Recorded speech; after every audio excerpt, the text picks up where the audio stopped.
తాజా 30 బావ మరదలు అనగానే సరదాలు సరసాలే గుర్తుకొస్తాయి. వీరి మీద ఎన్ని సినిమాలు వచ్చుంటాయో లెక్కలేదు. ఎందుకంటే తెలుగువారి జీవితంలో బావ మరదలకు ప్రత్యేక స్థానం ఉంది. మరదలపై నాకు హక్కు ఉందనే బావలున్నారు.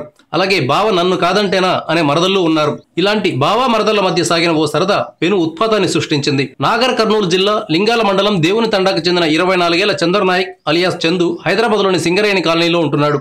వీరిది పేద కుటుంబం. సోదరుడి ఇంట్లో ఉంటూ గురునానక్ ఇంజనీరింగ్ కాలేజీలో బీటెక్ 3వ సంవత్సరం చదువుతున్నాడు. ఈ సింగరేణి కాలనీలో చందుకు 15 ఏళ్ల మరదలుంది. హోలీ సందర్భంగా మరదలపై చందు రంగునీళ్లు చల్లాడు.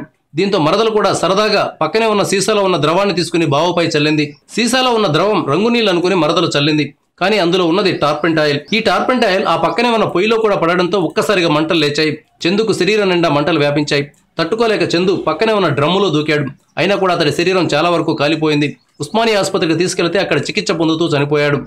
సైదాబాద్ పోలీస్ స్టేషన్లో కేసు నమోదైంది. టార్పెంట్ ఆయిల్ చల్లిన బాలికను పోలీసులు అదుపులోకి తీసుకున్నారు. చందు ఓ పక్క బీటెక్ 3rd ఇయర్ చదువుతూ మరోవైపు గేట్ ఎగ్జామ్కు ప్రిపేర్ అవుతున్నాడు. 7 బ్రదర్స్లో చందు ఆఖరివాడు. పేద కుటుంబం నుంచి వచ్చి బాగా చదువుకుంటున్న యువకుడు అన్యాయంగా ప్రాణాలు కోల్పోవడంతో సింగరేణి కాలనీలో విషాదం అలుముకుంది.